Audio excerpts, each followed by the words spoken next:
stuck in there with the ring. Hey, listen, it's time for prayer. We always gonna have that here. Two things you're gonna get. You're gonna get comedy, you're gonna get laughter, and if you're really lucky, a great vocalist comes through. Wait a minute. I can't go to prayer yet. We're going to Mylira first. Mylira Green is here with relationship. I was looking at my note wrong. Relationship time with this sister. So awesome, so sharp. She got more letters in her title than Van Camp has pork and beans. But she's also fly and she's so smart. She gets to the center. Bring her on right there. The wonderful, lovely Mylira Green. Mylira Green, LCSWCCTP-2. I love you, sister. How are you today? I am doing very well. I am glad to have my life. This past week, I had an accident, so I'm just glad to be before you guys today. You okay? I am. I am probably at 95% right now, so I will not dare complain. Oh, we're praying that God just continues to lift you up to that 100, that 100 plus. Yes, sir. Today, did you have a particular topic, or are we going right to the question? I did. So I want to kind of keep in tow with Father's Day and really begin to talk about the importance of the men or the man's mental health in a relationship. A big piece of relationships, you'll hear people talk about what do women need? Why are women now so independent? Why we don't want to depend on people? But what about that man's mental? What about what he's thinking about? What about what he needs? So this week, for me to be able to focus on how is men mental health awareness month, I want for us to sit back and think about the man in the relationship.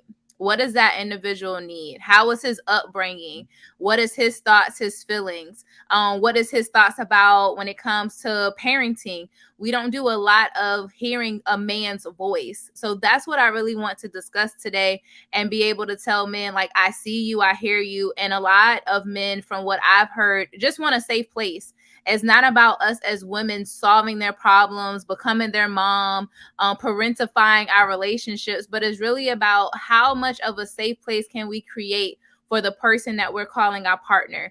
Are we willing enough to take a step back and give them back the leading role? Like recently, I told my husband, I said, before I join another church, I'm going to allow for you to lead that. I'm not going to get up until you get up, no matter how I feel about it, because I want you to take back the reins of being the head of our household. And sometimes for women, we have learned to be so independent. We want to break the gender roles. We want to do all these different things. But what we end up doing is leaving the man out. And before you know it, we like, well, why he's withdrawn? Why he don't want to be a part of the family? And it's because we haven't provided a space for them to show up literally just outside of being a provider. Our men aren't just providers. Let me jump in on and say that, because while you're saying that, I was thinking, a lot of men don't really open up to their women because of a fear. And that fear is that the women will want us to be vulnerable. They say be vulnerable, but a lot of times they don't give us the safe space to be it in. So we like, how their reaction to it sometimes could crush us. When we open our heart and hand it to them, and their response could smite us. And so we sometimes fear what's going to happen. All right, go ahead. Absolutely. And I tell women, I said, it is so important for us to be our best friend to our man. So for me as a wife, there were times where wife was completely hurt, but best friend showed up like, okay, let's figure out why this habit keep coming up. Let's figure out why you feel this way. So wife was going to be put to the side and best friend is showing up. Talk to me and tell me what is really going on. And if we start to do that, we get so afraid of telling the truth because we don't want the relationship to end. But sometimes the relationship is going to end because of the things that we're not talking about. So having that lens of I'm your best friend first, before I'm your wife, before I'm your girlfriend, I am your best friend. So come to me when it comes to even situations like, for example, people think I'm crazy, but I tell my husband, if you like somebody, tell me. Because what we need to do is sit down and actually talk about, where did that come from? Is it a void that you're trying to fill? Is it a relationship? You're like, what is going on? Like, we have to begin to create that space. And if he was to tell you what it was that he liked about it, maybe then you can bring that for him instead of him thinking he needs to get it from there. Correct. And also maybe building a friendship. So for example, and I've told this before, I got to a point and entering 9 years of marriage, I was like, yo, we got married very young. So I know it's not time for adult talk yet, but I didn't have a whole phase. I didn't have a face to go and test the waters. I didn't know anything. So here I am. I am now about to turn 30. We got 2 kids. I'm a very successful social worker. And I'm sitting here like, yo, I didn't get to test the waters. I ended up actually liking the presence of a friend of mine. And I told my husband, I said, it's not because I want to break us up, but I'm telling you that there's a message in what's going on. Now, both of the couples, we are like best friends. Our families get together, we hang out. It had nothing to do with I want another relationship. It had all to do with I need to sit back and figure out what are some things, and I create the same space for my spouse to do. So we have to start doing that. And it's not about I'm trying to break my relationship. I don't want to be I don't want to be a person that's just me and you. It's not that. It's more of I'm going to allow for myself to have a human experience, and I allow for my husband to do the same, so we can make it last forever. So you're not doing things in secret, so you don't feel like you can't be vulnerable. I'm going to create a space where you can come and talk to me about anything. I don't care what it is. And even if my feelings is hurt, best friend's going to step up before wife feelings even get talked about, because wife need to sit back and figure out, do I feel this way because of something about me, or do I feel this way because something about him? And learning not to take that stuff personal. Cletus, you was trying to get in? Yeah, I was gonna say, amazing. First of all, the commentary is amazing. But I think one of the things that we also have to be very cognizant of is women not weaponizing a man's vulnerability. Thank you. So one of the big things that I think men fear is, if I am open to you, and even if you accept my openness, the moment you get mad. That's why blah blah blah blah blah blah blah. You always love your mama. You probably act this way because you've been breastfed and you can't get the taste of it out of your mouth. So we always worry about our vulnerability being weaponized. We're being told that we're soft, whatever, and in our times of disagreement or where we don't get along. But I do wanted to point out a great comment that we got from one of our viewers about you having to balance the tables. For example, anniversaries are always centered around the wife, but I always tell my wife it's not just about her. She's my wife, but I'm also her husband. So we must cater to each other and stop just making it one-sided. Men are important in those relationships too. We if you take the wedding, and I know, Michael, yours might be a little bit different, but a wedding tells you everything that you need to know about most common relationships. The man walks out the side, he does the green mile of death with the pastor, and he just stands there. Meanwhile, we celebrate the wife. It's flower girls. We roll toilet paper down the middle aisle for her, all that kind of stuff, just to make sure, while the man is overlooked oftentimes. How do we balance that? It's important to balance it in the sense of doing like every other. So something that I am so grateful when it comes to me and my husband is, if we're going to go out and do a date, this week is my week, this week is your week. Like, sometimes you got to be as intentional as that. I don't think we are intentional with our relationships. We plan the heck out of the wedding, but we don't plan the heck out of the actual marriage itself. What that actually looks like is, it's a partnership. It's not about just one person. It's not about gender roles. It is about right now, what is the best thing for our relationship? And I'm going to celebrate you. Like, for example, I know my husband loves Jamaican food. I don't like it. However, if I know last week we went to my favorite restaurant, this week we're going to your restaurant, and I'm not going to sit here and be pouty faced and looking all sad. I'm going to order whatever I feel is going to be the best for me. Sometimes as women, we are taught that our man is supposed to do all these things for us. So then the man becomes a Superman. He ends up providing, then he ends up being away, and then we're all messed up. And it's that space of creating a safe space for both people to have their needs met and their desires and their wants heard. See, here's the thing. People who know me will tell you I always celebrate my woman. You know, I mean, I always pedestal her.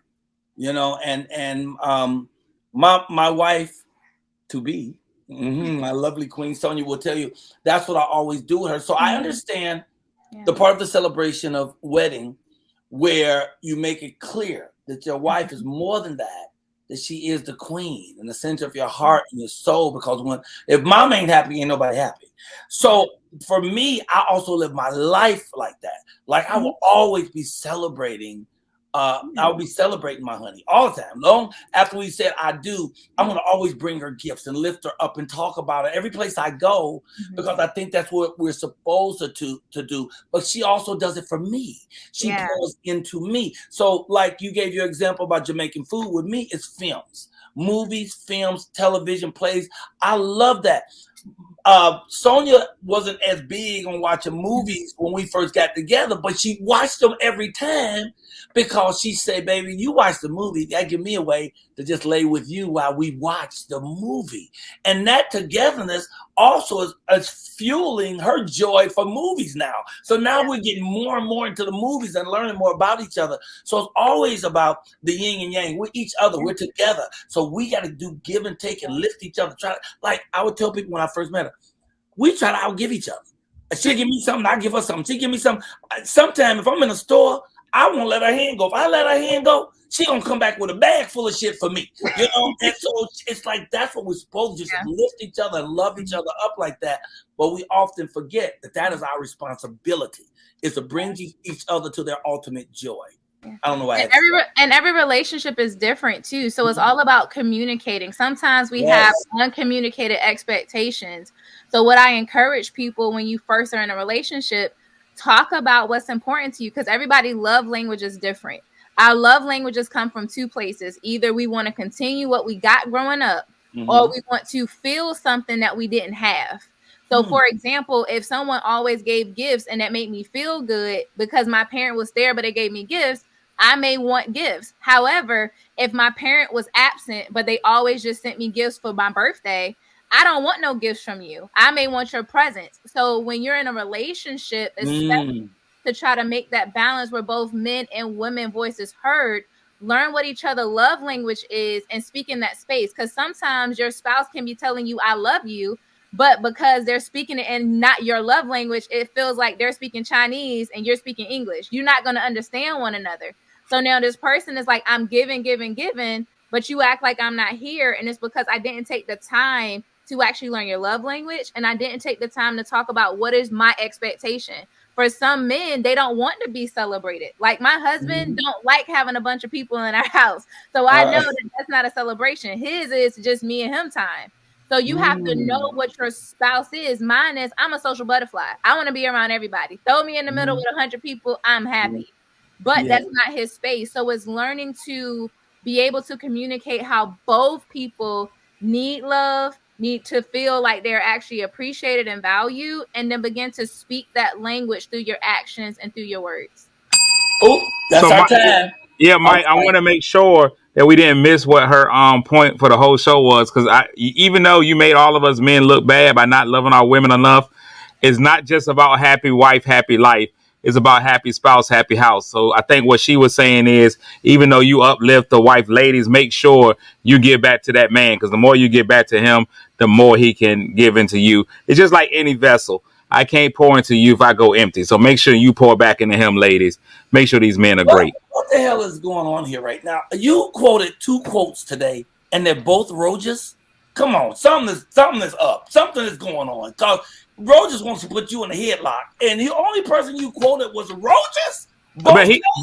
So here's the thing: how many times did I do it? Twice. A broken clock is right twice a day. There you go. That's it. Thank you, Rojas. Both of those comments were brilliant and wonderful. Mylira, I really appreciate it. We won't have time to do questions, but will you come back on the next one and let's do love language? I sure can. Yeah, let's. I heard they added 2 more. Huh? Ooh, I'm gonna have to look that up. Okay. There was initially 5, and now I believe they've added 2 additional love languages. What? I'm gonna look that up. That's pretty dope. I'll be ready next time. I'll be ready. I love it. Tell people how they can find you.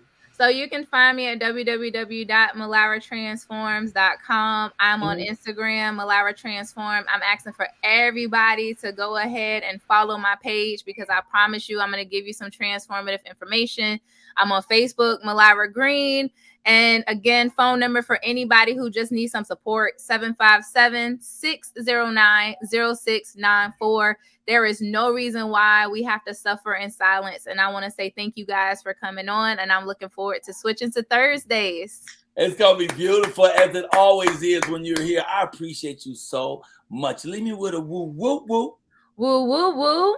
Hey, y'all, Mylira Green right here, man. Relationship master. You know, she's just a communications master. And with relationships, I think that is the most important thing, is communication. You know, how we talk to each other, how we treat each other through our language with each other, whether it's love language or daily language.